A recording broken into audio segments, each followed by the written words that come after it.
let's gavel it to order. Kim Johnson, thank you so much for joining me here today. I'm really grateful for your time. First of all, just because steel drum history and culture and knowledge is something that I've been personally passionate about my whole life, but recently really have been investing a lot of time in reading history and digging into a lot of stuff that I just wasn't aware of as like a high school kid meeting Cliff Alexis for the first time, and Yeah. in 1994, No, but it Cliff just was magical. Cliff was so charismatic.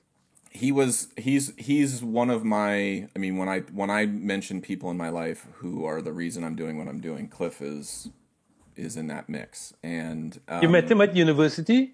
I met him actually at Dover High School in Dover, Ohio, in 1994. I was probably 15 years old at the time, Uh, and my high school steel drum director, Joan Wenzel, just randomly happened to purchase the first set of instruments he built when he moved to St. Paul, Minnesota, and those were the drums I played on when I was in high school in the middle of Ohio. Was a full set of Cliff pans, and then I went to the University of Akron, which is where I got to know Cliff a little bit better, and then went to Trinidad after on Cliff's advice. And but anyway, we're not here to talk about Cliff exclusively, yeah, but yeah. no, but we can talk about whatever in this chunk of time here, Kim. But I kind of want my listeners to sort of know where I started with you. I started with my knowledge of you actually came from this book, From Tin Pan to Taspo. That was a version of my PhD. Yeah, and and I had heard your name floated around a million times by various people in various contexts, and now we're here. And I have a million questions for you, but my first one is, can you just take me back to like baby Kim Johnson and tell me a little bit about like give me a little bit of the stuff that you didn't talk about in any of these books about your upbringing around pan and sort of what got you interested in this stuff. Because also I don't want to assume I don't want to assume that everybody in Trinidad plays pan and knows all the history of pan. Like it's not like you in particular have a path that I find very interesting. So I'm curious if you could tell us a little bit about it. Well, my childhood I was born in 1955. So my childhood would have been, say, from 1960, the 60s. And that means childhood, adolescence was, well, adolescents define themselves by music. And at the time, the 50s and the 60s, there was, well, American popular music. It was, soul, funk, rock and roll. And the popular music of Trinidad was calypso and pan. And it is everyone my age. That was the sonic environment you grew up in. Now, some played and some didn't. And even in the 60s, pan was considered a kind of hooligan thing. So a respectable middle-class kid like myself would not have played pan, but it was acceptable for you to hang out, at carnival and so on, around the steel band, to go and listen to steel band, because it was the music of carnival. And I did what I think almost any young Trinidadian my age boy did, was you pushed pan. You see, they were on the road, these huge racks. And it was an honor, it was a rite of passage for boys I would say from about 8 years up to push. And I distinctly remember, I told this story in my TEDx talk, I distinctly remember the first time I pushed a pan. And I must have been about, I don't know, maybe 10 years old or certainly younger than 11 or 12. But and it was such a exhilarating feeling, because there's this, there are crowds of people and there's this steel band moving along the road, and it's pouring out like a huge tidal wave of music, of rhythmic music. So you're moving with it. But it's also something that has like an aura of invincibility. And you as a boy, you're part of that. You're pushing the pan, so you are a legit member of it. You will just, nobody can trouble you or do anything to you now. You're just invincible because you're part of this vast, scary, invincible organism. And I remember it very, very clearly, simply because while I was experiencing it, I was very surprised at the sort of emotions welling up in me that I thought, I'm going to have to do this again next year. It's like a drug. I mean, you got hooked. Yes, immediately. So that was very, very early on, as I say. But otherwise, everyone at Carnival, steel band was the music of the streets. The music in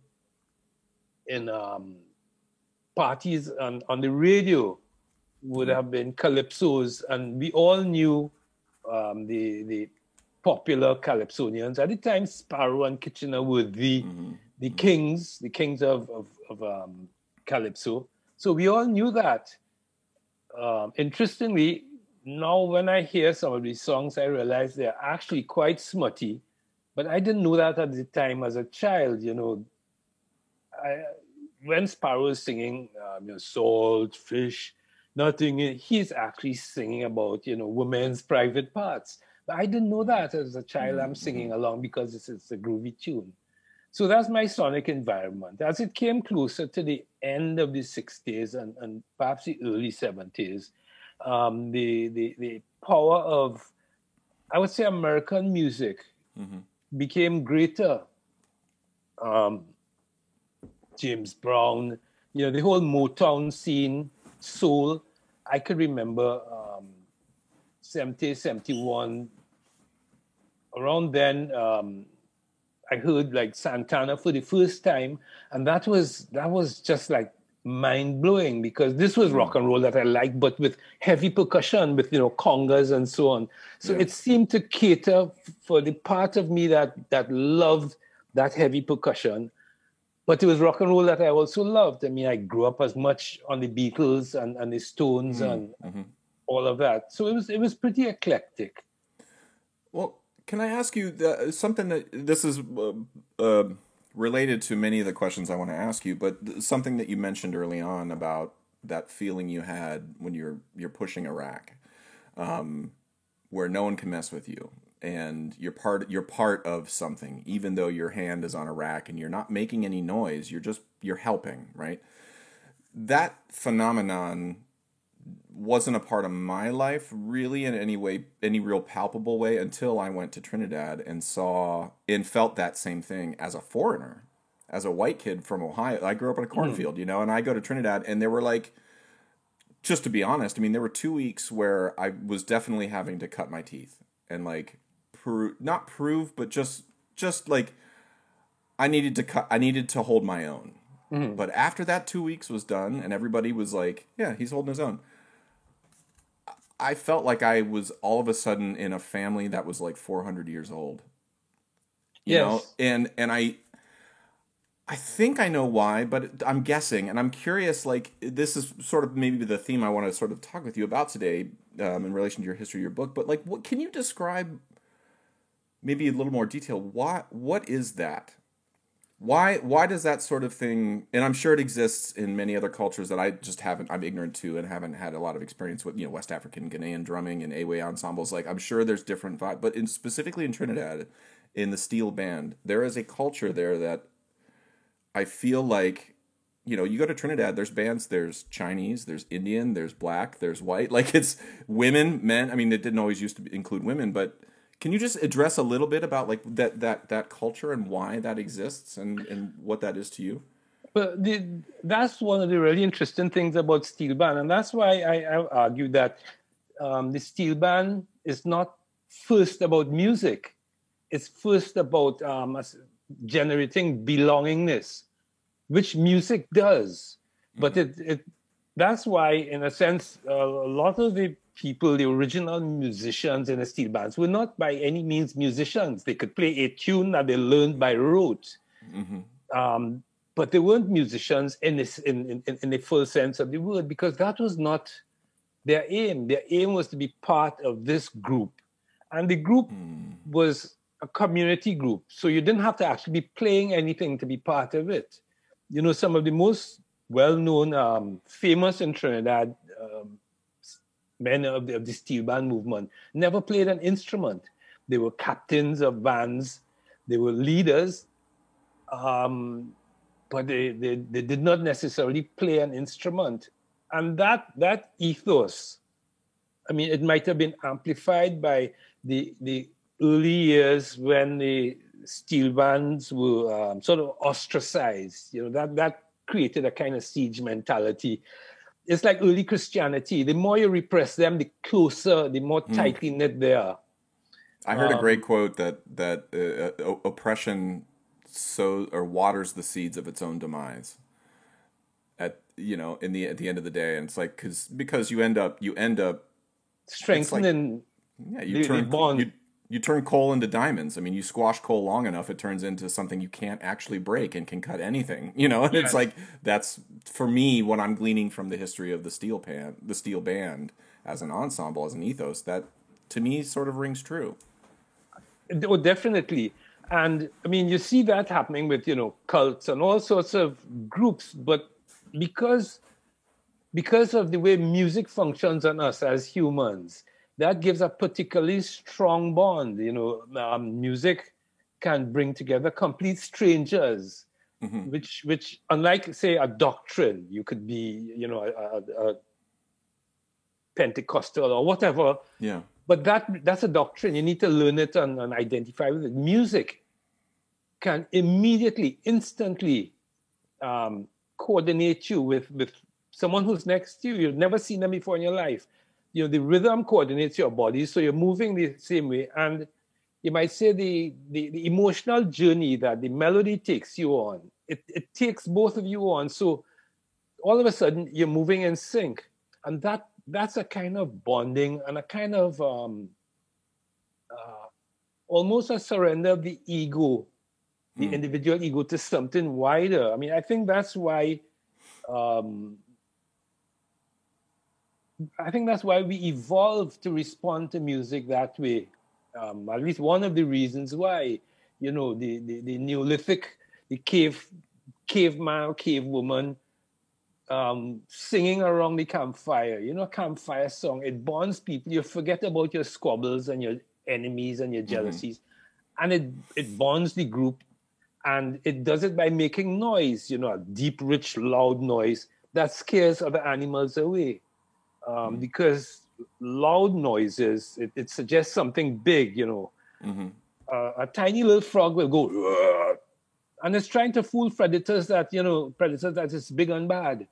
So a group of scared cave people singing together becomes bonded and can scare off predators who are actually more ferocious than them. So I think, in a sense, those are some of the roots of music that the steel band capitalized on and grew with. The steel band, ironically, is basically from the mid-20th century. It really came into its own from the end of the first third of the 20th century, by which time, recorded music had really come into its own and had started to elbow out live, collectively performed music. Earlier in the 20th century, people sang, people played, all middle-class girls learned piano, and you'd have sing-alongs at home, and people sang when they worked, fishermen when they're rowing.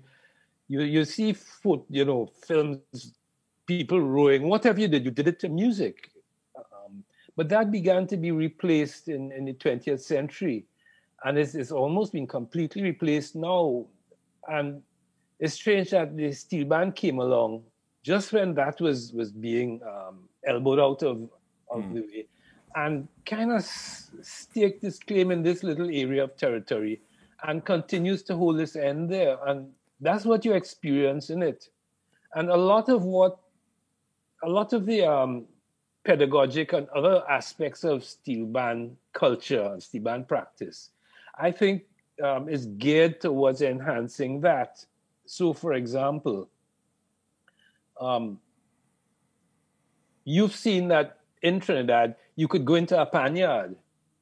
They're now learning the song, they're practicing, they're playing the same few bars, over and over and over. And if you think of any other performing artist, dancer, musician, actor, they do it, they practice, they learn their lines or whatever privately. So why does a steel band invite you in, at the beginning? And I mean, there are several ways in which this works, but one is that it was always defined as a community organization. It belongs to the community, and they can't keep out anyone of the community. So you've been in phase two. I mean, phase two has sometimes they're not just phase two. There's some steel bands. They would have, a local madman who will hang out in the panyard and is a legitimate part of the band. A homeless person. Stray dogs will come in the panyard every night to be fed, and they are part of the steel band in a sense. There was a guy in phase two. Sorry to interrupt, Kim. There was a gentleman in phase two's yard, and I don't think I ever got his name. We just called him Oscar De La Hoya because for the entire rehearsal, he would shadow box in front of the band. Right.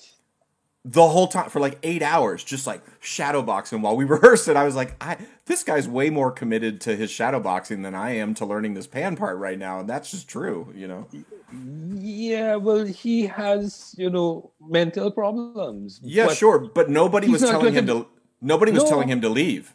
No, he is part of the band. Right, that's my point. If somebody went and told him to leave, they would say, "No, you can't tell him to leave. How dare you? He's part of the band." Yes. So it is that community.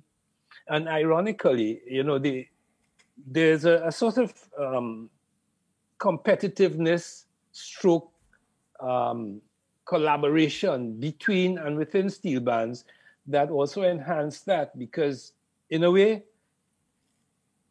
the competition between steel bands meant that they want the best. If the best person is white, black, green, yellow, has 3 arms and 2 noses, they are the best. They will help your band. So the accounts I've had of some of the earliest children in the steel band, like for example Daisy James, who still has a steel band in Laventille called the Harlem Syncopators. She was involved in the 40s in Casablanca, which was the most scary steel band in Trinidad at the time. And how she started playing was that her brother used to hide the pan under the house. And she, being a little sister and about 7 or 8 years old, saw that. And when he's out, she would go and play it. And she became quite good until he discovered. And he took her in the yard and said, "Well, do what you do." And they all thought, "Well, wow, this is amazing." Now that is two of the most difficult social barriers being broken right there. Because it's not just gender, it's age. And that's in some ways it's almost more difficult than gender to have a 7 or 8-year-old child in a organization of adults. And the child is legitimately there, not as a mascot or so, but because they are good enough. That's a kind of huge social barrier. Well, that was in phase two's yard. When I was in college, I think I was 21 at the time, and I had played all in high school, and I went to the University of Akron. Again, I'm telling this story out of just to show my ignorance of at the University of Akron, I was one of the guys who I could sight read on pan, I could play pan, I was playing a lot of gigs. I had a little bit of confidence, and then I go to Trinidad for the first time, and all of the things that happen when you leave your home the first time in your life happened. But then a 13-year-old kid walks in the yard and starts just listening to the tune. He listens through it once and plays about half of it correctly. Listens through it again, gets the other half, and I'm like, who in the hell is this kid that everybody's now talking to and no one's talking to me? Like, I'm having this existential crisis as a 21-year-old. Do you know who that person turned out to be? Kendall K. Williams, who I now teach with at NYU. At NYU, yes. And so anyway, like, to me, it's like that. All of these cognitive dissonances I was having as a foreigner and a young student of music coming into this new culture where the rules were different. People cared if I played the right notes, but people cared more if I was trying. You know, like Almond St. Rose was jumping down my throat every time I misunderstood something he said to me, but it was the effort I made to like come back and learn it. And I'm curious, just as a historian for you, like one of the things in reading your book that, you know, I was reading another book concurrently from Tim Pantataspo called Bury the Chains by Adam Hochschild. I don't know if you've read this book. It's about the end of the British slave trade in the like early 1930s or 1830s, excuse 1830s, me. 1830s, yeah. And it just talks about like 12 people who, over the course of like 50 years, from late 1700s through the Revolutionary War all the way up through when slavery was ended in Great Britain, talking about how this stuff happened, and it really imparted on me this idea of history is made in days, not years. Like when we think of slavery ending 156 years ago, that feels like, oh, that's a long time ago. But if you think of it as 55,000 days ago, all of a sudden you start to then look out the window and you're like, oh, wow. I now understand a little bit why, because it doesn't happen in years. It's decisions made every day. And your book, reading it concurrently, was just like, holy smokes. Like, I think I know a lot about people in Trinidad and random figures who like had an important thing, and like every page was like, and then this guy did this thing and then took a nap, and then the next day somebody stole his idea and took it this way, and then another band did this, and then this guy had this idea.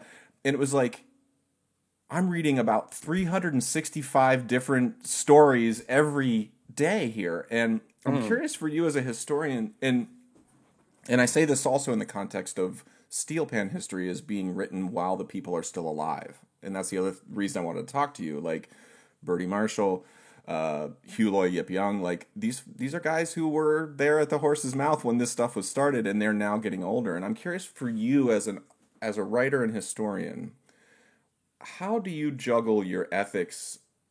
Like, what do you feel your responsibility is? Knowing that the tale of all of this, how this stuff came out of World War II, it came out of way prior to that, oppression prior to that, and then World War II and American occupation of Trinidad, and all of these things. But it's a collection of days, and people like Elie Minette deciding to make a pan called the Barracuda, which then I think Casablanca or Tokyo hung from a tree. Tokyo hung from a tree, and it's just like all of these things are colliding in ways I'm like, Kim, I don't know how to tell this story. It's so awesome and so like so complicated. So how do you as a historian parse that out? Well, I didn't do it first as a historian. I did it first as a journalist. So I did it in piecemeal, and that's how, in a sense, I stumbled onto it. I didn't have a mission to do this.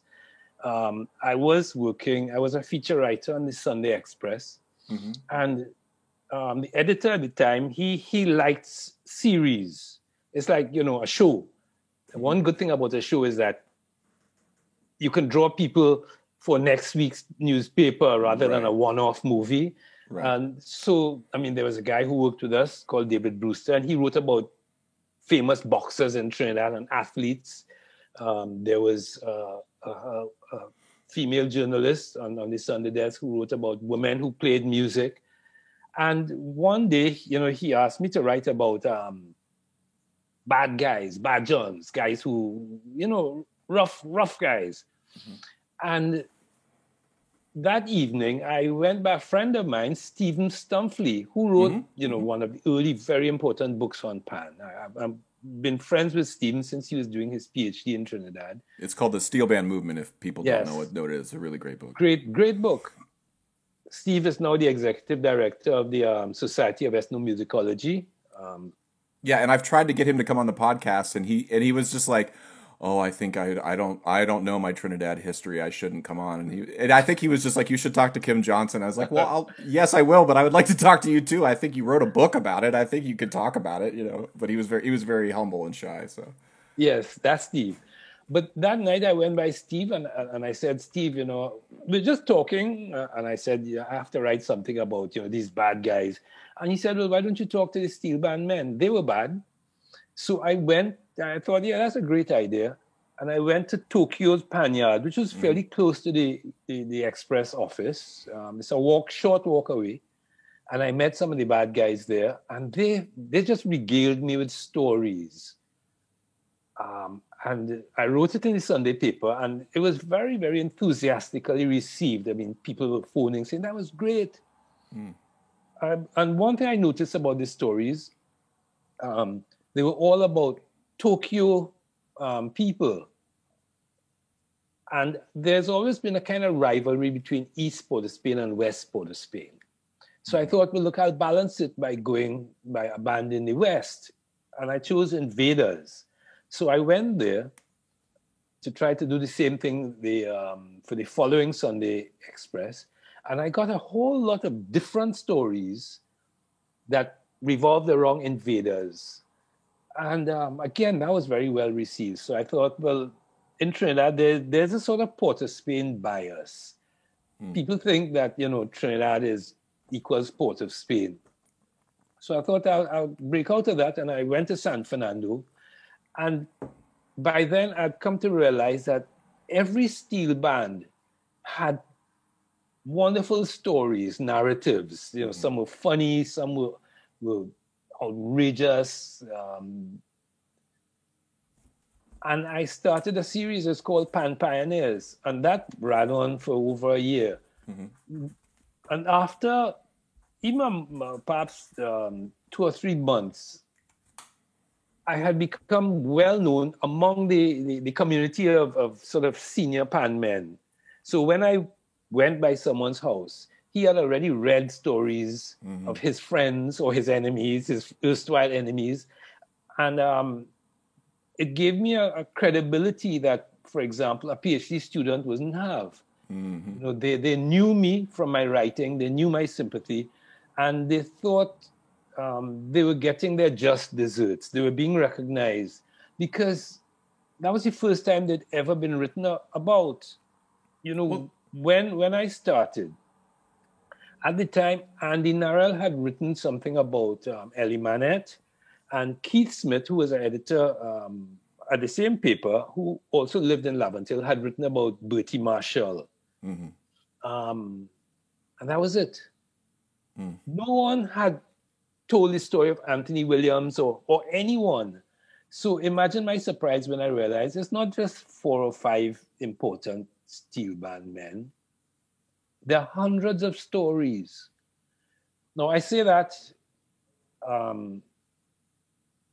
with the qualification that in the 50s, there were some stories written about steel band men. The first being Ellie Manette.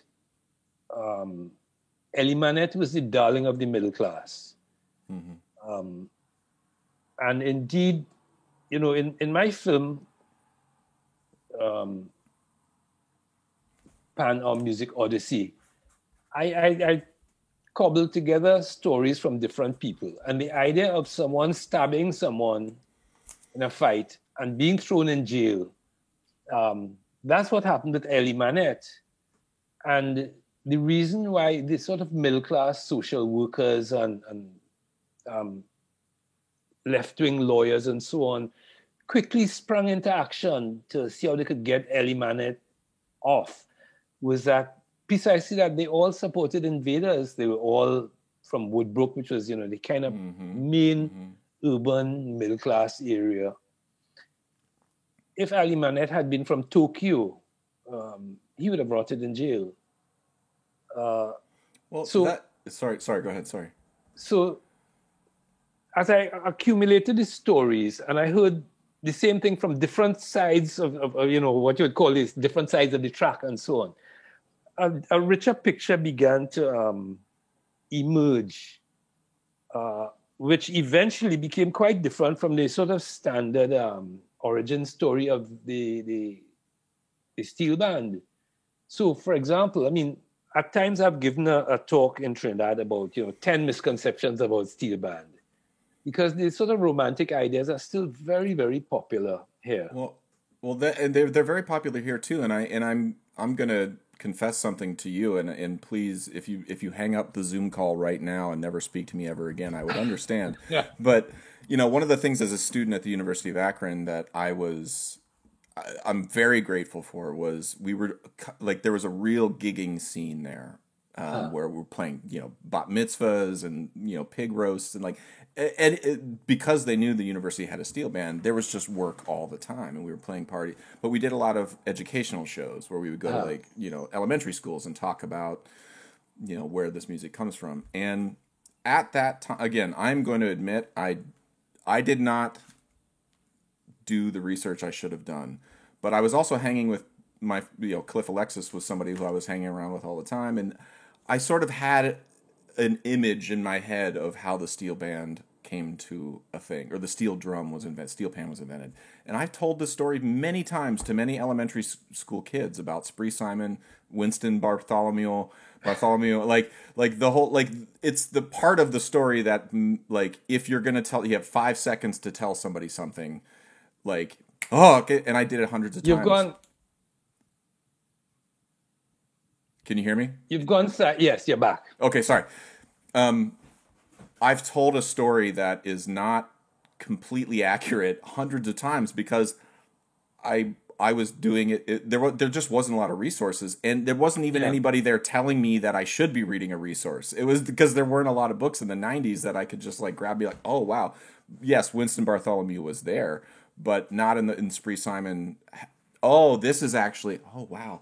And that was the thing that I gleaned from your book the most was oof, I can't. It was a collective thing. I can't tell that story anymore, and I need to go back to those elementary schools and be like, "Can we have a second assembly so I can clarify some things because we need to read this book." But you're telling things like this is something I've learned from my podcast. I mean, when you talk to people and you ask them their side of the story, almost everybody is totally pumped to tell you their side of the story. And I'm curious for you then, as as a podcaster, ethically, I'm not making any money off of this. I'm not trying to sell this for anything. This is just, I like to talk to people. So I'm not going to necessarily, if you make up something about your life that you feel is more interesting, I don't know that I'm going to fact check that.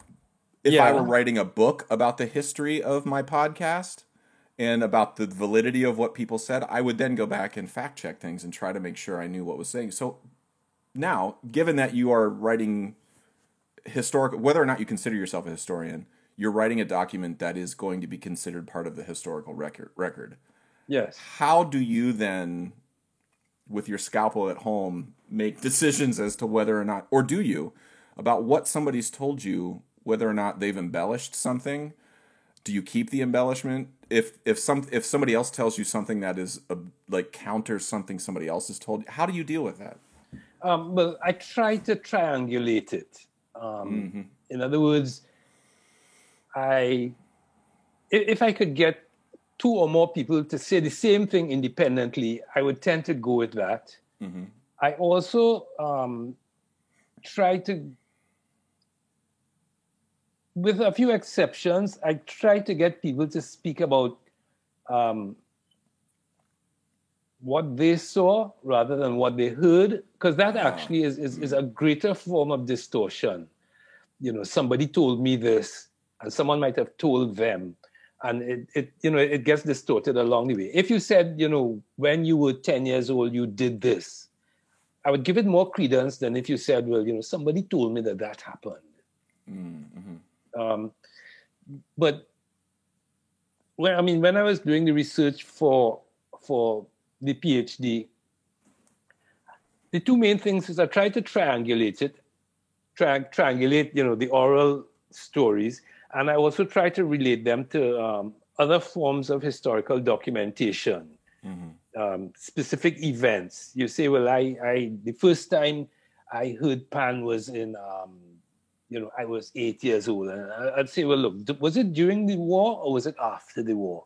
If you could relate it to big events like that, it sort of sharpens their memory. But if it's small things like, for example, one of my favorite photographs in the book, it's some kids, and they're holding up, they're playing some very, very early pans. And it actually took me quite a while to find them. I sort of had given up hope, and then I was showing some photographs to an old person, and he said, "I recognize that guy." I'll show you. It's this photograph, right? The guy who's bending over, the drum. He was the only one alive at the time, and I met him. He was by then blind, so he couldn't identify the photograph himself. But I described it, and he said it was Christmas Day, and they used to go to a nearby sort of middle-class area and play, and they would get coins or maybe an apple or something so.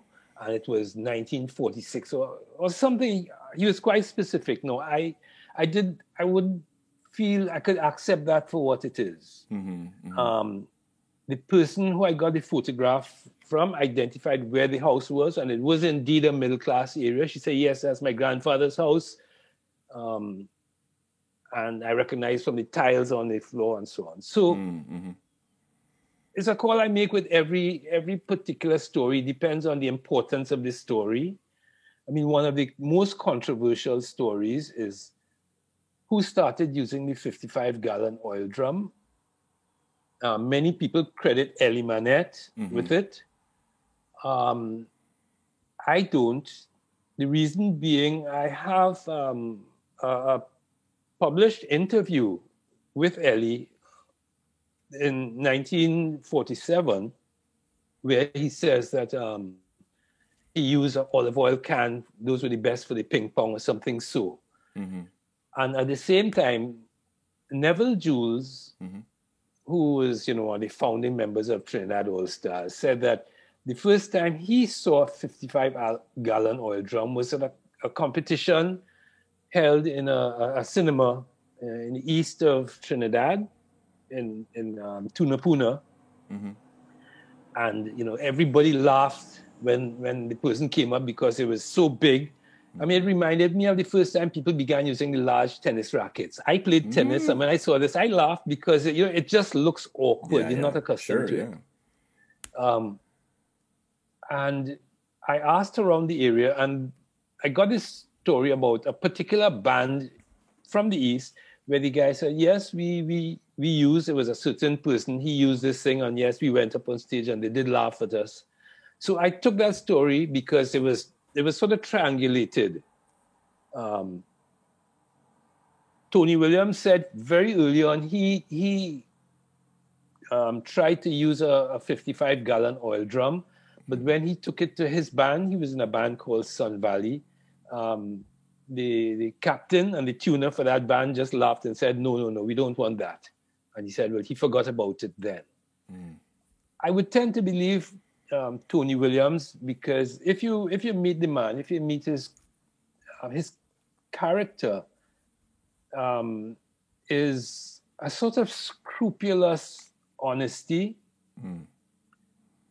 Sometimes I suspect that he has almost bordering on Asperger's, mild Asperger's. So, for example, Steve Stumpfli interviewed him, and I have Steve's interview, and Steve visited him at his home, which is close to where I live, and Steve asked him, so did you live here, your entire life? And Tony Williams said, yes, my entire life except for 11 days. After I was born, something was wrong with me, and even though they discharged my mother, they kept me in the hospital for 11 days. So he didn't count those 11 days. I mean, it's that hilarious. Kind of... Now, someone like that, if he says, I tried this in 1945, but it was rejected, I will take his word. Well, he's somebody I've never met Anthony Williams, but I've talked about him a lot to my students as in terms of talking about the process of innovation and how innovation can affect the way you as an artist then arrange. In terms of Anthony, how you arrange for Pan Am North Stars. We look at the recording from 1962 with Dan is the Man in the Van. Mm-hmm. It's awesome. It's really great. It's the first panorama. Lovely, awesome. 1 year later, Mama Dis is Mas. The band in that time period, Anthony has reworked the way he tunes Pan because he's now figured out how to put harmonics in. The band all of a sudden in 1 year is completely different sonically. And you now hear every instrument has its own voice. And his arrangement is like exponentially more complicated with Mama Dis is Mas than it is with Dan is the Man in the Van. What that says to me is like, yeah, sure, he's an innovator, all those things. But then I'm like, that was 1 year. You rebuilt a whole steel band in 1 year and developed your arranging. There's got to be there's something with Anthony that I feel is unique, and I've never met him, but I'm sort of speculating here. And when you said the thing absolutely. about, I don't know, am I misdiagnosing anything here? Absolutely unique. I mean, it's unfortunate that he's now losing a lot of his memory and so on. Because when I first spoke to him many years ago, and he was as sharp as ever, he had a preciseness in how he spoke. So if you asked him, so Anthony, what kind of music did steel bands play in 1945?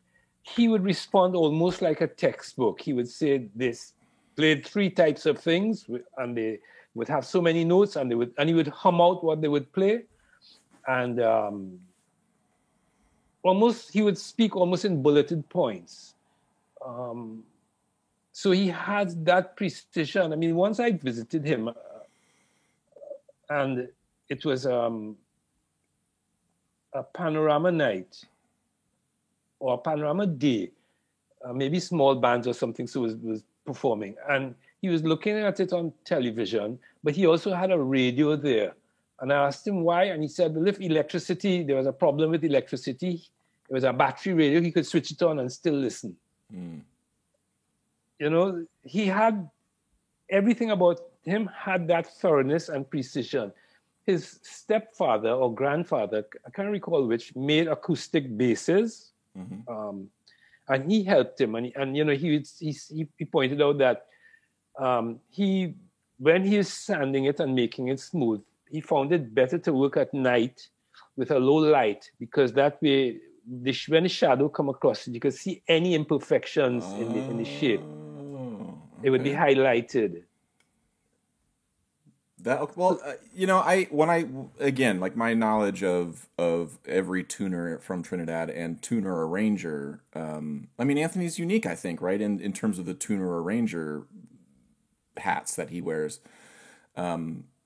But Cliff, but you met Cliff, eh? Yeah. But I'm saying, and again, I'm glad. Well, I'm not glad Cliff is gone, but he would reach out of his grave and punch me in the face if I said what I'm about to say.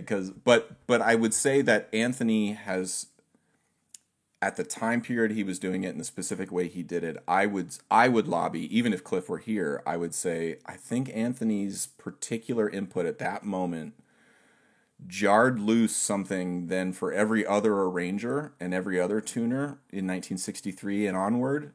Yes. Including Jit Samaru and Robbie Greenwich and all these people years later in the 80s to be like, oh, all right, we can do this. And had Anthony not decided to put the harmonics in 1963 in that off time, I feel like that particular moment was a real sliding door moment for Pan, and had Anthony just decided for whatever reason to be like, I'm bored, I'm not going to do that. Like, you and I might not be here talking. Somebody else might have done it, but he's a real figure, and I'm... Oh, yes. But that's the personality of the man. I mean, for example, he was the one who introduced the oil drums to the bass and the cellos. In what was turned out to be the first modern steel band, Taspo. And after that, you got a separation between what we call the stage side, that's the concert band, and the road band, because the road band has to be mobile. And it's like impossible to carry either two drums Yeah. or even one bass, which is the full.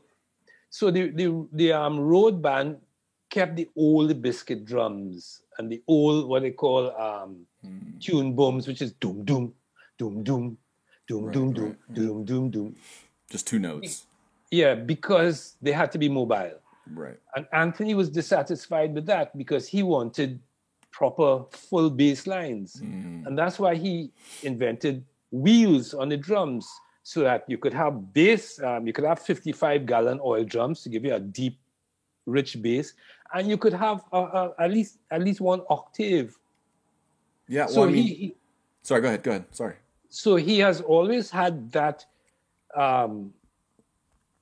almost obsessive perfectionism about him. And when they introduced the first Panorama of 1963, I remember talking with several of the pan pioneers, and it was a new thing. They didn't know how to take it. It wasn't the most important competition in Trinidad. And Anthony was the only person who took it absolutely seriously because he took everything absolutely seriously. He did not do anything, okay, well, I'll just do it because I have to do it. So he put in his best arrangement and he changed the key. Steel bands were accustomed to changing keys in other kinds of music when they played, dance music and so on, but not in calypsos. And Panorama, they had to play a calypso, so they just played it straight. But Tony was bringing his best to it because he brought his best to everything. And he was at the time listening to a lot of Bach. And that's quite interesting because, recently I was listening to that series where Rick Rubin interviews Paul McCartney. And Paul McCartney said, I was listening to Bach when I did yesterday, and that's why I put in a descending. It's an early song he had composed, which subsequently became Yesterday. It has a descending bass, and Anthony, for the same reason, listening to Bach, put a descending bass, and he was already trying, kind of counterpoints like that as early as Dan Is the Man.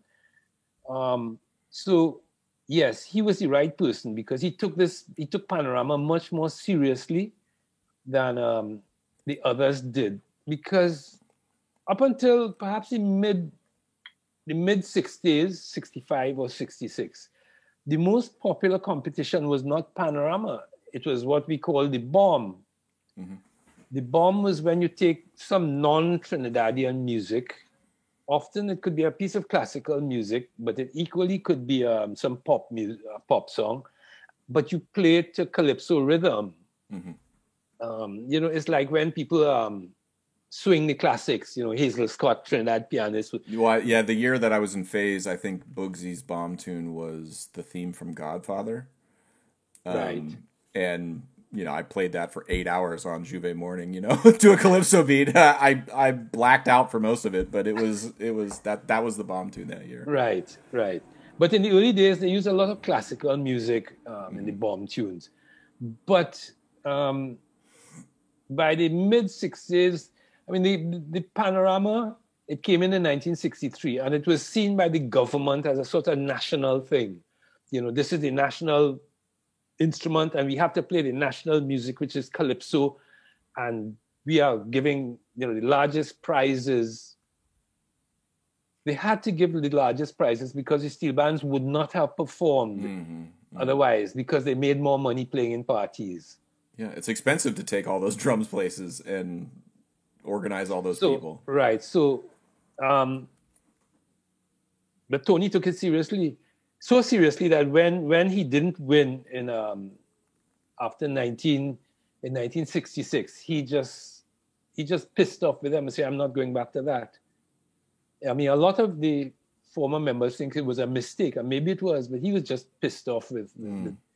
He thought he deserved to win, and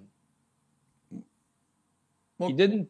Can I ask you? I mean, one of the other things too that is the idea of colonialism and decolonization is something that's certainly been in the ether in the United States in terms of our discussions around class and race and how we deal with our own history. I mean, the thing that's interesting to me about Anthony Williams and Mighty Sparrow around the time, and I sorry if I misspoke, Dan is the Man in the Van as a panorama tune arranged by Anthony was 1963, correct? Yes. Yes, 1963, and then Mama Does Mas is 64. 1962 was when Trinidad was independent. Gained its independence from Great Britain, and Dr. Eric Williams was the prime minister at the time.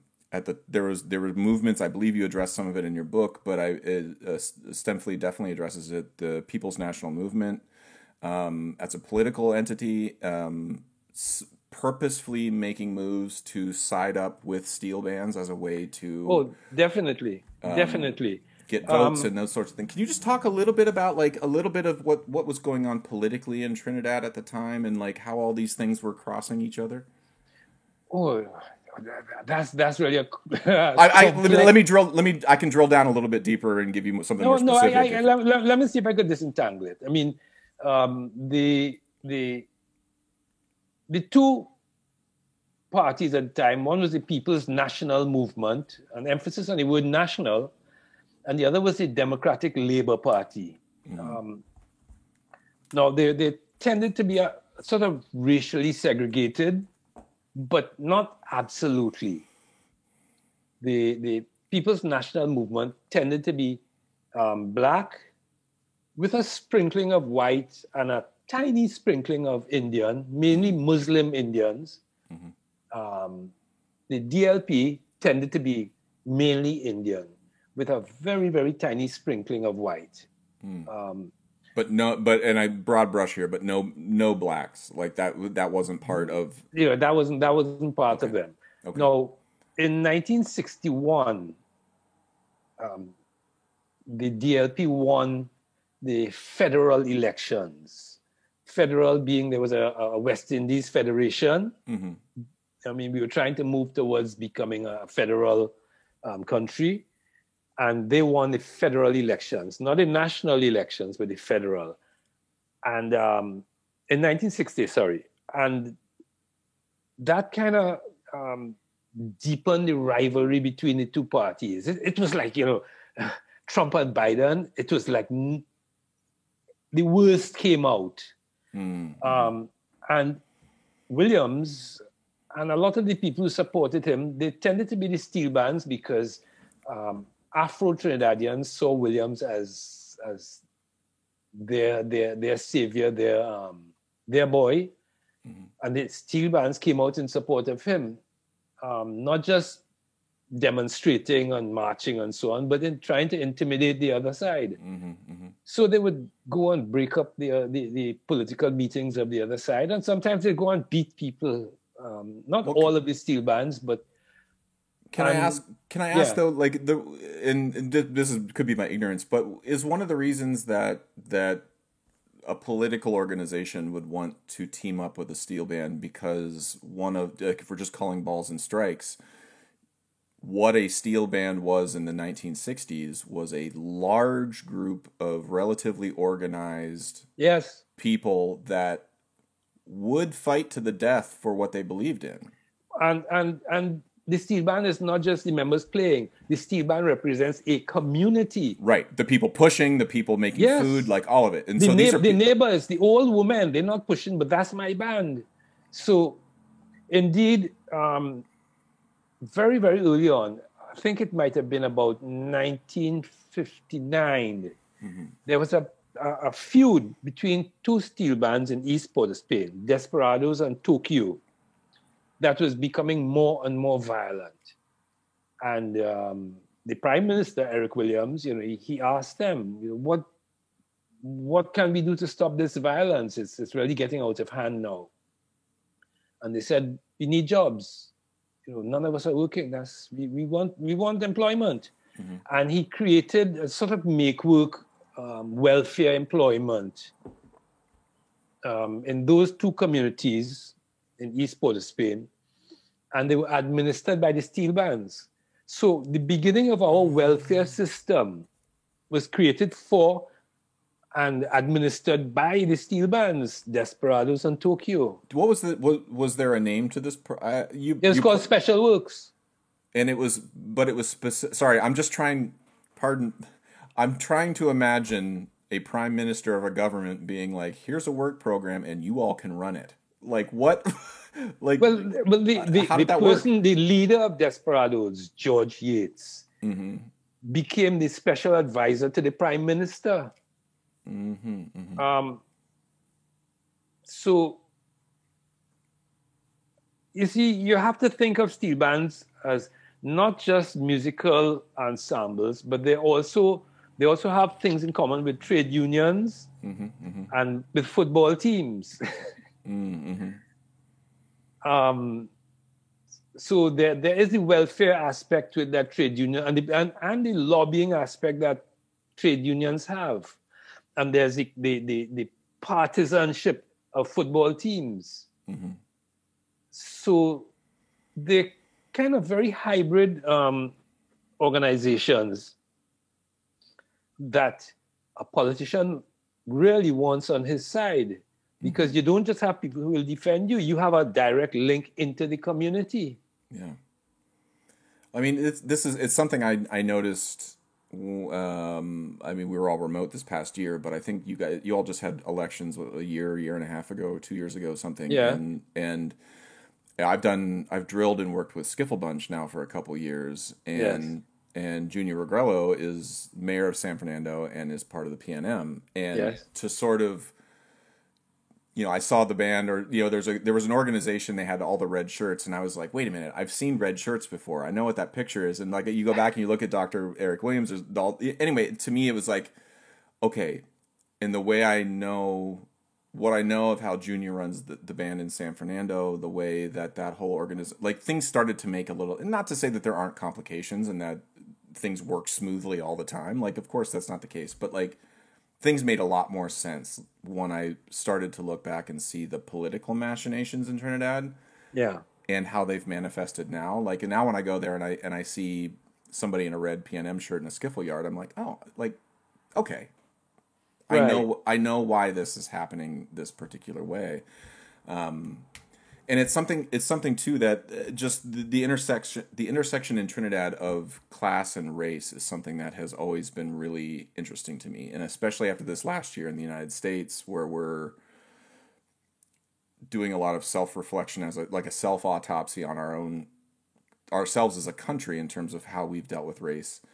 There's been very little talk of class in America. It's mainly been focused on race, and I understand why. But in Trinidad, I think this goes back to maybe my first question, or my question to you about the, like, why is a white kid accepted in a band in Trinidad? How class is a thing in Trinidad, and that was made clear in your book. Like Elie Minette, you've said it several times. Elie Minette was of a middle class, but there were people who were below him class-wise who didn't have the mobility maybe that he had. I'm curious, like, how, and again, sorry to throw another grenade in the mix, the term cultural appropriation is something that has been on a lot of people's minds in America in particular about how you're influenced. And there's one tiny sort of like inside baseball conversation that happens in the contemporary percussion world that I'm in like the university settings at like Yale and Princeton, and is like hitting a skin drum with a stick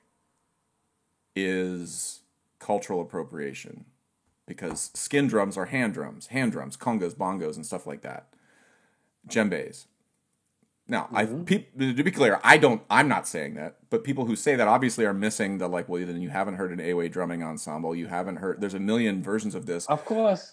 But the idea of playing a set of bongos or a set of congas with sticks, especially sticks taped up with, like, crazy so they really get loud, I'm just like, well, if that's your rubric, you're never going to play in a steel band. Band's exactly. So, but I also the sort of ethical relativism here. I want to allow room for in Trinidad. how are those things talked about in the like? Because everybody's living on an island with like 1.2 million people. You're all crammed in. I asked him. I can't remember his name. It's totally blanking. About he ranges for supernovas. Amrit Samarin. Amrit Samaru. Yeah, yes. Amrit. I was talking with Amrit. I was like, how do you? He's like, I don't even know how to answer the question you're asking. Like Indian rhythms are in soca in the way the congas and bongos are played, and then you've got the break drum, and then you've got a scratcher, and then the rhythms we're playing though are from Africa. Like what? Like how are those conversations happening in Trinidad right now in terms of how that all mixes together, or are they happening at all? They're not happening at a particularly profound level. They're happening more at a sort of very general, kind of all of we is one. Yeah. But for example, the way, if you speak with Cubans, they will say, look, this rhythm comes from the Lukumi group in West Africa. And this one is from here. And they could actually parse things. Trinidadians don't have that subtlety. So again, but though, like if a band like All Stars has, like when their low drummer comes in, yes, there are differences. But there's a strum pattern playing, right? That everybody knows that when All Stars and when they play really high on the tenor pans, like that's a thing only All Stars can do, right? If Renegades all of a sudden started doing that exact same thing, there would probably, I'll bet, be a discussion of like, hold up a second. You're copying. You're appropriating our thing here. But I don't see that happening on a daily basis. But like, there are uniquenesses band to band that could be co-opted. I mean, but there were more. There were much more before. But in the past few decades, with arrangers moving around and so on, that's true. Arrangers arranging for several bands, and tuners moving around. Yeah. It's sort of kind of leveled it off. But I mean, the old guys who have spoken to us said that you could know a band long before you've seen it from how the pans sound, how the arrangement goes, how the rhythms are, or you could know whether a band was from East Port of Spain or West Port of Spain from just the rhythms. And then in the very, very early days, when some steel bands had bugles, again, that would be another identifying mark. So I love that history, by the way, and I've told Kendall Williams, I was like, bro, the next panorama you arrange has to have at least 10 bugles in it because that shit is awesome, and I would love to hear like the military background, like the idea that they're transcribing like the reveille calls and stuff and adapting it. But the thing is, the earliest pans that let me see how to put this. People think that pan moved from being just pure rhythm to playing nursery rhymes, Mary Had a Little Lamb, and then playing more complex melodies. But that's not how it works. It's like even a simple rhythm would have 2 or 3 tones. I mean, if I were to drum on this table, whether I hit with the tips of my fingers or the palm of my hand, I'll get a different sound. So it's not a question of different tones. It's whether they were musical tones, and it would move from a rhythm to a more complex rhythm to an ostinato, which is a rhythm, but a more complex one. And then a simple melody. And it was all, it's all along a spectrum. Yeah.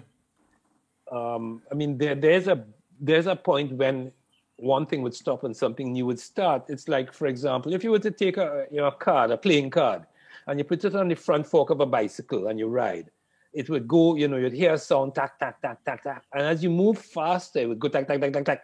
And then you would stop hearing the individual ones and you would hear a tone, which would then rise as you go faster.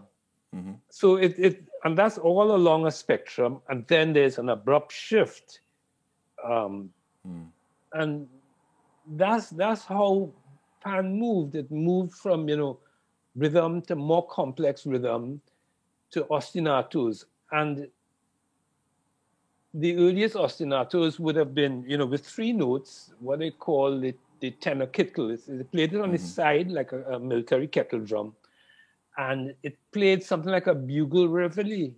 And I mean, I don't, no one has ever told me this, so I mean, it's just my speculation, but I think it would have been influenced by the bugle reveille. There were so many Americans in Trinidad at the time, American soldiers.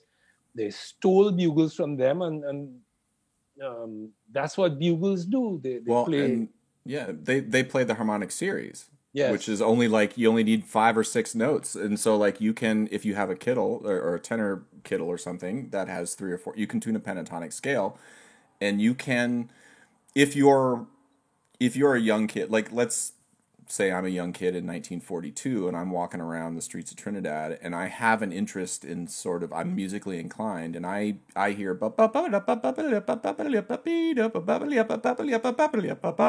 it is. And I go home, and I have a thing with 3 notes. I have a 3. I can go and I'm cool. And maybe I don't do anything with it that day, but maybe I'm a young Anthony Williams, and I'm like, and then the next day I'm like, and then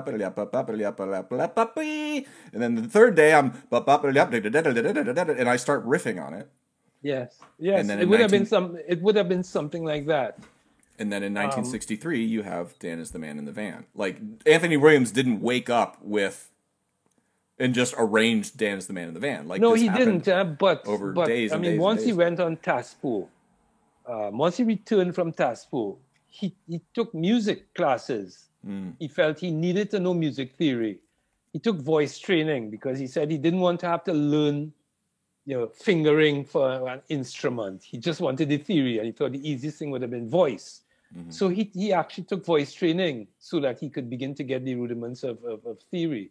And once he got enough to go on his own, he went off on his own. So he was studying music very, very closely from the 50s on. Well, and also just, I mean, on the appropriation tip, in terms of influence, Andy Norell hit this point home to me, and you can clarify it further if Andy's wrong here, but listening to early calypso music and soca music prior to when Kitchener went to London and recorded London Is the Place for Me and then came back, you all of a sudden, when he comes back, you start hearing massive horn lines being played, big brass hits in his tunes. Why? Because when he was in London, he heard Count Basie's big band and was like, wait a minute, what? Yeah, you could do this? That's happened. That's always happened. Right. But in terms of what I'm saying is, to me, like Kitchener's history makes, when I listen to and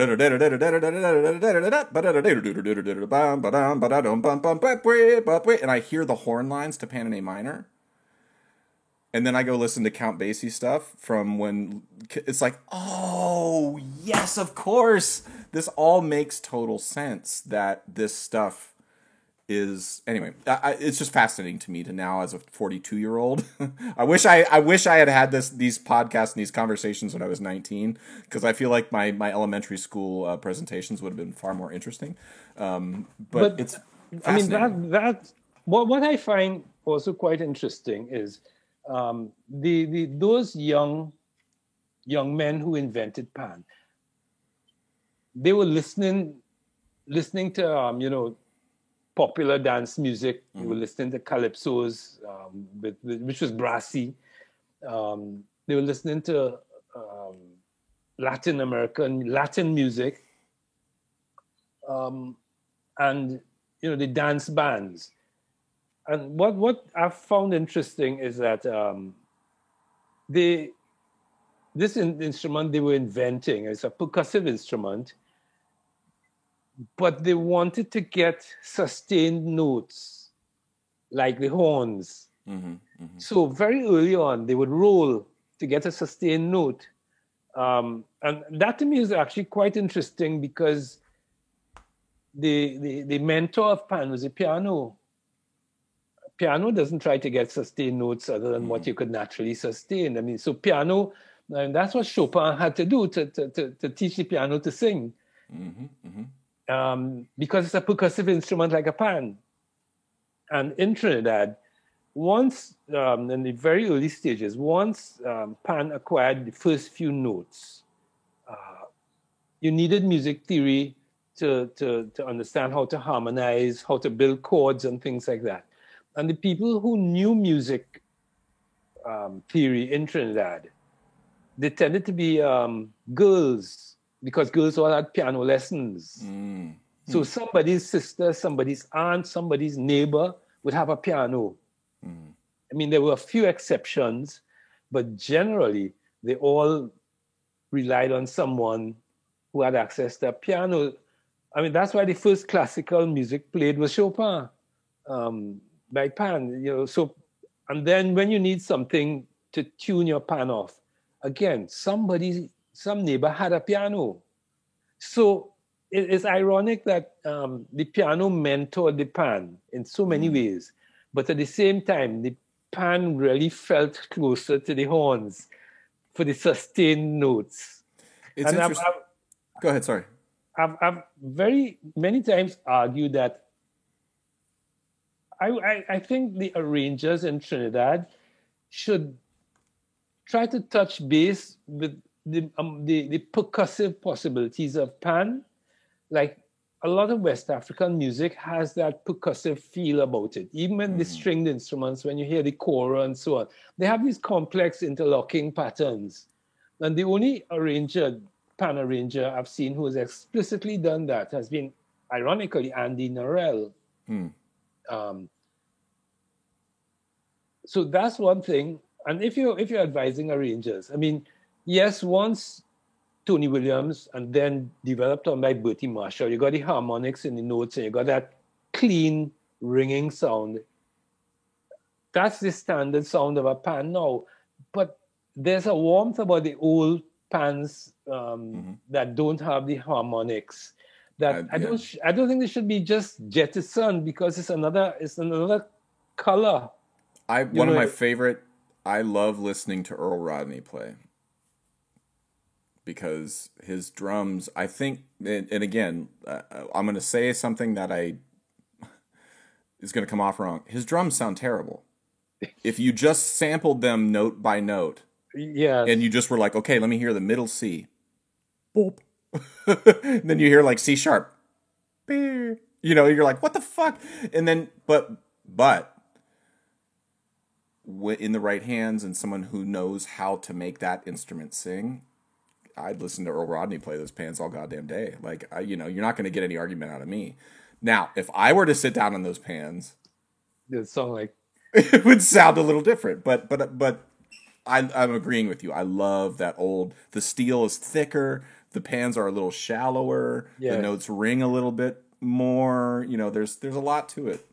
Well, I mean, I remember hearing an arrangement of Spree Simon by a band from Tunapuna called Nocturne Fascinators.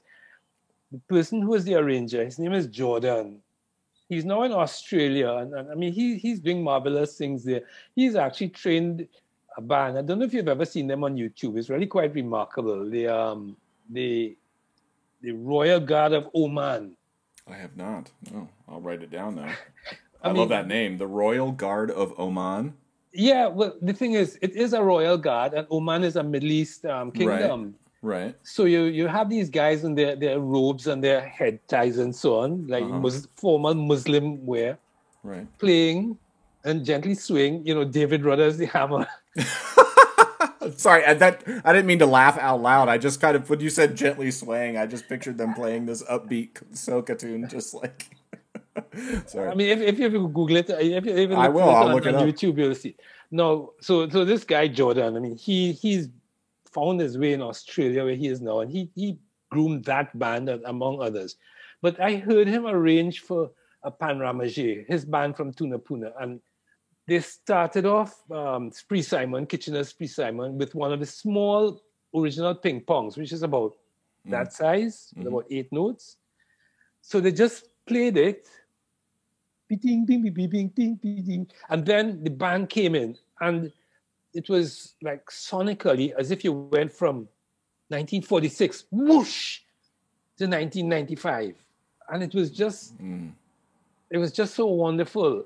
When we premiered my film in La Rochelle in France, Andy was there, Andy and Ray Holman, and some of the players who played in the film, and the rest of the band was sort of supported by Calypso Association, which is the Parisian steel band. Mm-hmm.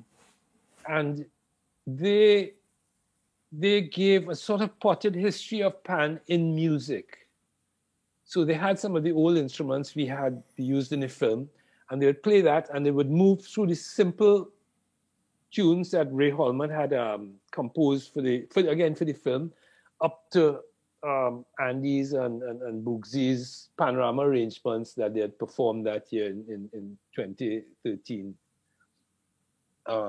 So with Andy narrating in between, they were actually able to tell the history of Pan in song, which I think is particularly rich. I mean, it's something which I think would be great to work on.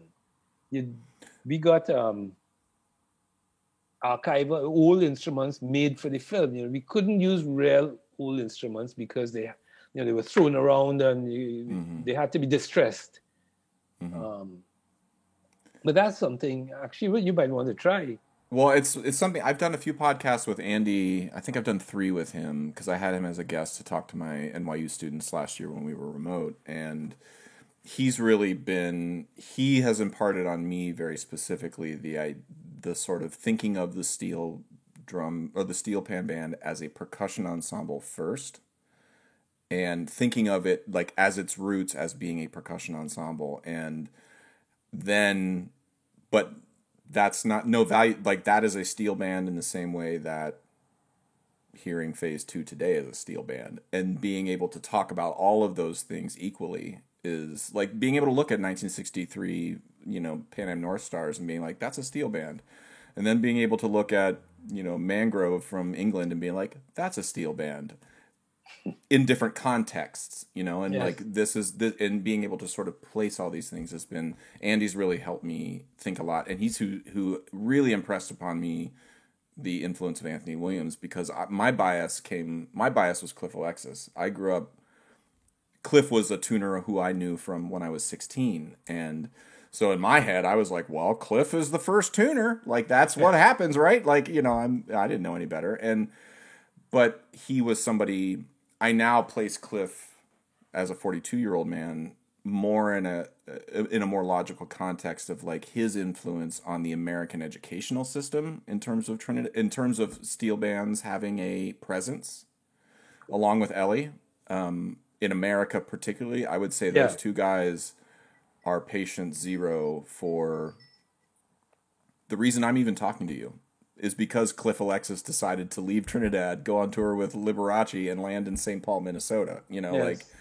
And so anyway, this stuff, and this leads me to my last question for you, just because I've already stolen almost an hour and a half of your life here, Kim, and you'll never get it back. I apologize. Oh gosh, it's great chatting.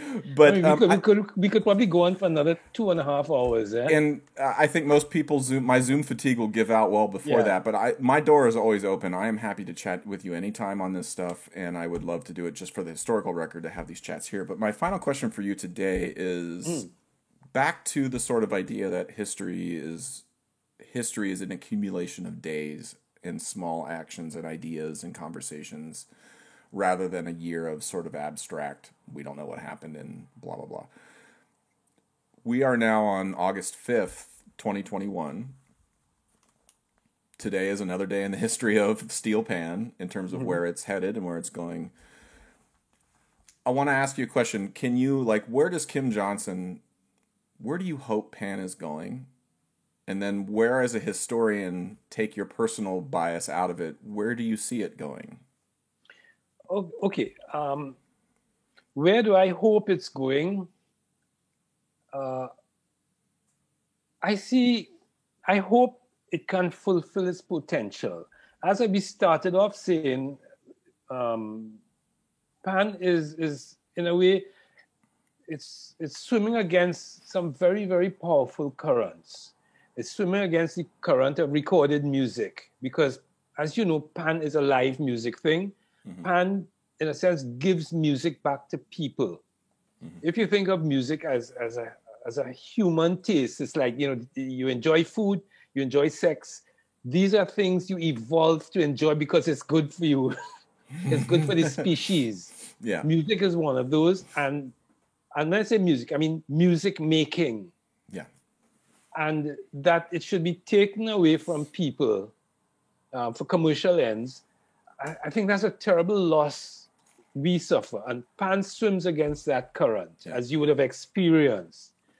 So my hope for Pan is that it can spread that influence. It's also, another very, very powerful current it swims against is the current of vocal music. When was the last time you heard a piece of instrumental music in the top 100? Vocal music has taken over and more rhythm than melody and more simple harmonies than complex, orchestral compositions. And so Pan is pushing against all of those three very powerful things. It has evolved ways to survive in this hostile environment. And I would like to see it develop ways to spread even more, because I think not just that it would be good for Pan, obviously it would be, but I think it would be good for people. Like, if we move away from the music making aspect, if you think of complex music, I mean, there is complex music being performed, in classical music and jazz and so on. Pan's approach to complex music is, as I suggested, steel bands in Trinidad opens its doors to the public. So you could go in there and you hang out, you drink a few beers and you meet your friends and you hang out and this song, you experience the song as it grows, so that first of all, that song's like the best arrangement because you know it the best. But also it means you can relate to a very complex piece of music, which is difficult if you're not a musician and you're hearing it for the first time.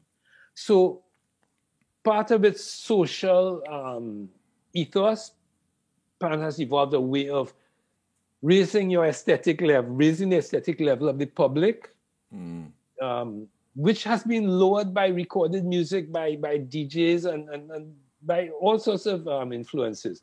So there are all of these things that I would hope for.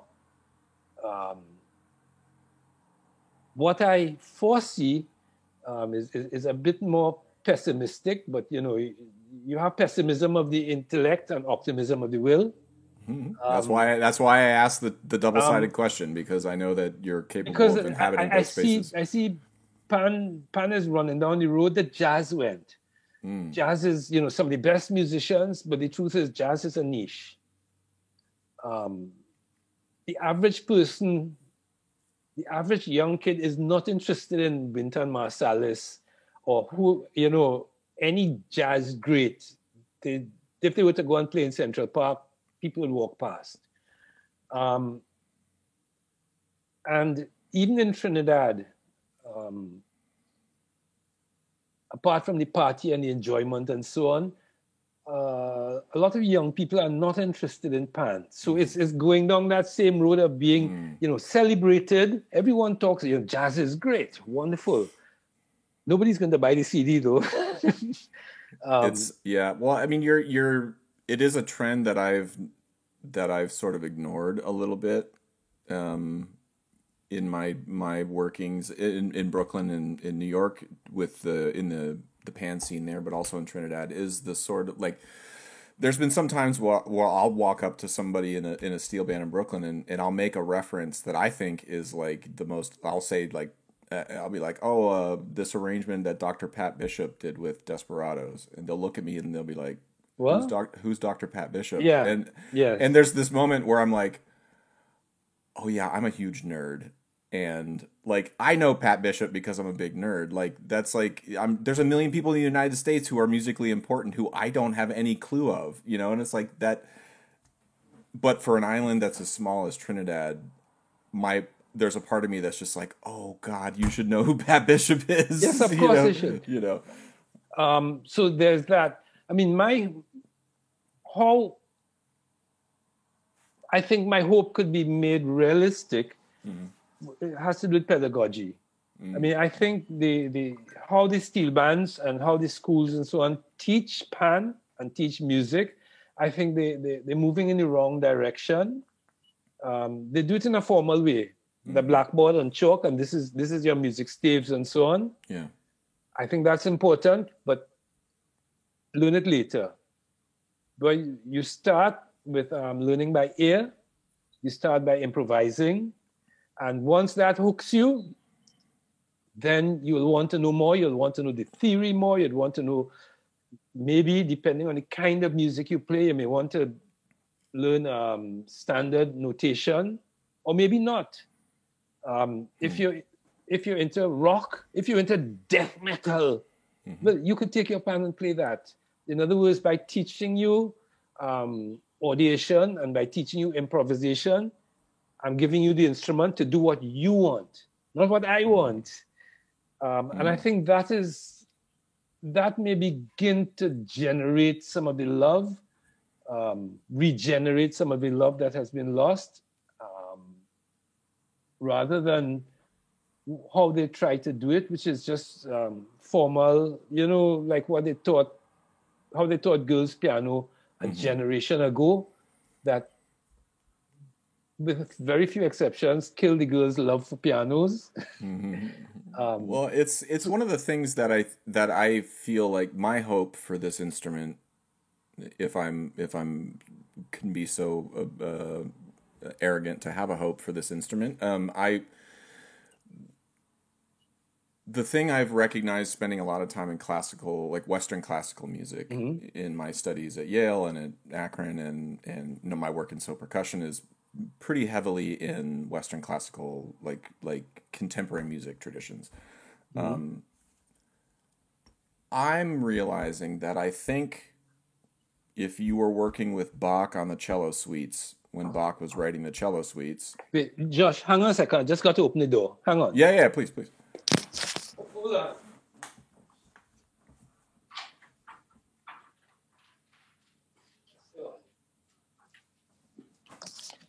Yeah, sorry about that. Repeat. No, sorry. Is that if you were working with Bach on the cello suites when Bach was writing them, it would have been a way more interesting experience than I think we think it would have been now. If you were playing in an orchestra at the premiere of Beethoven's Nine, I'm going to guess that vibe would have been very similar to playing with Desperados. Oh, yes, absolutely. And I feel like over time, what history sadly sometimes does is it weeds out that complex part and leaves you with just the music. And then we can play Beethoven 9 and it's all great. But we've lost the thing. We've lost the smell of beer in the air. We've lost the smell of the stench because at the time when he was writing it, there wasn't running water. You know, like that shit matters. And who's cooking corn soup in Desperado's yard or Skiffle's yard on the breaks, and who's the vagrant that ran into the yard and punched somebody and ran out and then ruined the whole rehearsal for that day? Like that stuff is crucial. And my hope as a historian or as a person for history is that like we have to figure out a way not to lose that. I think if we lose that, then it kind of doesn't matter. Like that's the problem with like orchestra music now. Is like people are like, I don't have any relationship to it. It's because we've gotten rid of the most interesting parts. Like we've gotten rid of the nuance here. Would it be possible for steel bands in the US to practice in public? When I say in public, I mean like, for example, if there's a college band, maybe near the cafeteria or something, so people could just drift in and drift out. Right. Because that might do something. Bring about some of that. I think there would be something to that. There's something about the vulnerability of a steel band that is just has to and I will say as a driller in Skiffle Bunch, the vulnerability of like drilling a steel band and there's like 16 people behind you telling you what you're doing wrong. Having a 90-year-old Trinidadian man tap you on the shoulder and grab you and be like, the basses are way too loud. And I'm like, the basses aren't playing any of the right notes. Their volume isn't the issue, and like that. But again, like that doesn't happen. The Cleveland Orchestra doesn't rehearse like that. If the Cleveland Orchestra rehearsed, and random strangers could walk in off the street and be like, slower, faster, that would be awesome. But just a question. I mean, you've played with Phase 2, right? Mm-hmm. Yeah. How did you find it playing with Boogsy's extremely syncopated arrangements? Because his songs always have a moment when it's so much on the offbeat, it's very hard to even move to it unless you focus on the iron. Did you have a problem? Yeah, there was some of his stuff, I will say, in my experience with Kendall Williams and his arrangements too, because he is a big Boogsy acolyte in terms of influences, and so I see a little bit in Kendall's music too. With Boogsy, I'm still of the mindset a little bit where like I think I know where the rhythm sits within the grid, and I know where one is. Maybe I know if something's coming on the E of one or the of one. Like I think I know that, but there's a point at which I actually then just start going. I'm gonna go 1 2 3 2 2 3 3 2 3 3 4 2 3 5 2 3. I'm gonna do that 17 times, and then on the 18th time, it's gonna be right. And because if I'm trying to feel it against the grid and the whole band is feeling it 1 2 3 2 2 3 3 2 3, that feels different. Mm-hmm. And so it's actually wrong for me to inhabit the mindset of like, no, actually I'm playing this on the E's and U's, but I'm playing it like an E and an A. You're playing the E's and the U's like they're downbeats. You're going 1 2 3 2 2 3 3 2 3 4 2 3 5 2 3, and I'm going da da da da like on all the offbeats. One is a clearly better way to play it if 150 other people are playing it that way. And so when I'm in a steel band, I think I try to very much inhabit the way people are feeling it rather than the way people are thinking it. You know what I mean? I think when I'm drilling, that's the hardest part, is because I have the score in front of me and I know nobody else does. And I know where things are supposed to go and I know how they're feeling it. And so for me to drill sometimes is like, all right, how do I say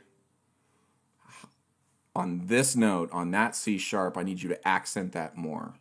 But it's the 19th C sharp that you play in the row. In your head, it's the 19th F, C sharp. So accent that one. Whereas if I was rehearsing with an orchestra here, I would say on measure 2, the and of 1, accent that C sharp. Mm-hmm. Or do it like Boogsy, just sing it out. Go right. Bang, bang, bang, bang, ba, bang, bang, ba, bang, bang, bang. And in a moment in an orchestra rehearsal where you've got a union clock ticking away and everybody's got a score in front of them, I can do that in 3 seconds. I'm okay to take 20 minutes in a steel band to get that same idea across because the feel is going to be different. If you taught the Cleveland Orchestra Beethoven 7 all by rote, or Beethoven 5, ba-da-da-dum, ba-da-da-dum, do you think they'd all be going ba-da-da-dum? No, they'd all go ba-ba-ba-bum, like a downbeat, And that's the sort of tightrope I think me as a Western classically trained musician is constantly trying to walk in the context of a steel band, because I think it's important. I'm agreeing with you. I don't think everybody just reading off a score is going to be the end all to be all. I don't think everybody only learning by rote is the end all to be all either, because there's how many there's what, 30 bands in Trinidad? 40? I mean, there's a ton from the small all the way up.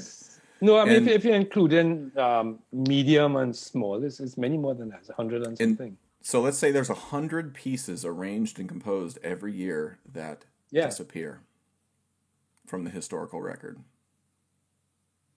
To me, that is the guillotine coming down on the pan world, that if I can pull ourselves out from underneath that blade, we need to publish this stuff. This stuff needs to get down on paper so that people understand.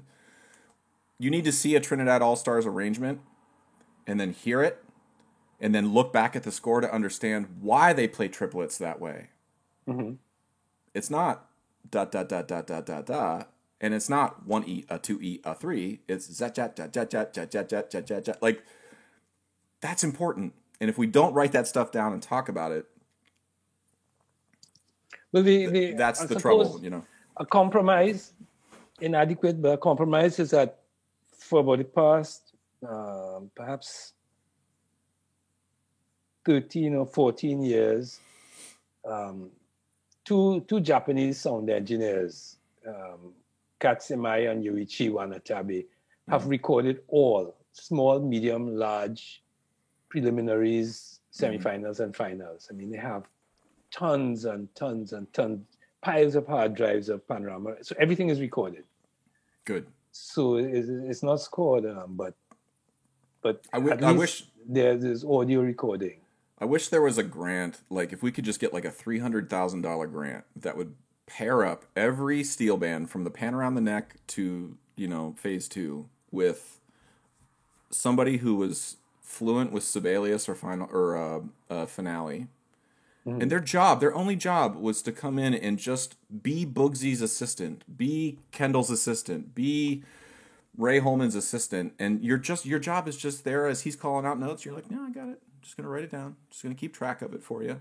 And then if he changes it the next day, cool, got that changed. Just gonna change it. And then at the end of every year, there's a database where these pieces are published and where the composers then can get paid for their music to be played. That's why we're talking about Beethoven now.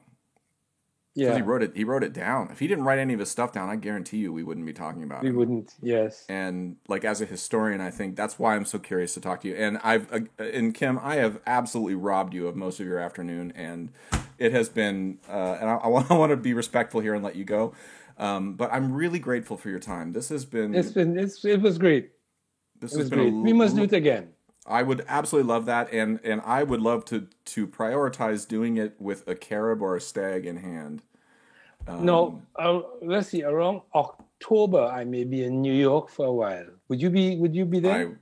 There's a slim chance that I would be. Yes. Sorry. In other words, yes. I will be October, November. I will be in Maryland for a month or 6 weeks. And I will go into New York. I'll drive into New York for a week or so. So perhaps we could coordinate something. Give me a heads up. The studio that I rehearse in with So Percussion is in Brooklyn in the Navy Yard there. So if you come up that way, hit me up. Also, maybe if I could give a multimedia presentation at NYU or something. That'd be awesome. I would love that. Because I'll walk with my laptop, photographs and early recordings and film and so on. Yeah, and I would love to. I need to get. You have a new edition of the Illustrated Story of Pan coming out. Is that correct? Yeah, it's out. It's out. It's out. Okay. Well, let's leave it there. Where can folks find that if they wanted to and learn more about your writing and stuff? If they want to learn more about you, Kim. I could send it to you. The link. I mean, I will very soon get it on Amazon. I was trying to avoid enriching Jeff Bezos any more than he's already rich, but I have to reach. So what I'll do until it goes on Amazon, in the chat is the links where you could get it if you are in the US, because I have a pile of them in the US. So it'll be mailed from the US to the US. Okay. I also have in Trinidad and in other countries, but. So in the chat, you'll see the link there, right? Yeah. Yep. I got it. I copied it. So I'll put it up with the when I launch the podcast, this episode, I'll put it in there as well. Okay. If you want me to send any photographs for the podcast as well, just ask me and I'll send them. I'll email them to you, okay? Okay, amazing. Kim Johnson, thank you so much for your time. Stay healthy, and I really, really, really do hope we can meet and hug and share a drink in person. It would be really absolutely lovely. That would be great. All right. Thank you so much. Take care and stay healthy. Bye. Thanks, Kim. Okay, I hope you enjoyed that conversation. This podcast is brought to you by Liquid Drum, liquiddrum.com down in Waco, Texas. My good friend Todd Meehan runs an amazing percussion company down there. Great merch, great content. Check him out, liquiddrum.com. Also, Kyle Dunleavy, DunleavyPans.com, DUNLEAVY Pans.com. Kyle Dunleavy makes and builds all the steel drums that I perform and teach on in So Percussion, as well as at NYU and Princeton. He's an amazing tuner builder. Just a really nice guy, very dependable. Check him out. If you are interested at all in steel pan advocacy, want to learn more about the goings-on in pan in Brooklyn, check out paninmotion.com. My good friend Kendall Williams, Jerry Guy, Trisha Guy, and Arisha John run an amazing organization called paninmotion.com. Check them out. And finally, Alejandre Mirage runs an amazing clothing apparel company in Brooklyn that is steel pan centric. You can check him out at mangochow, CHOW, clothing.com.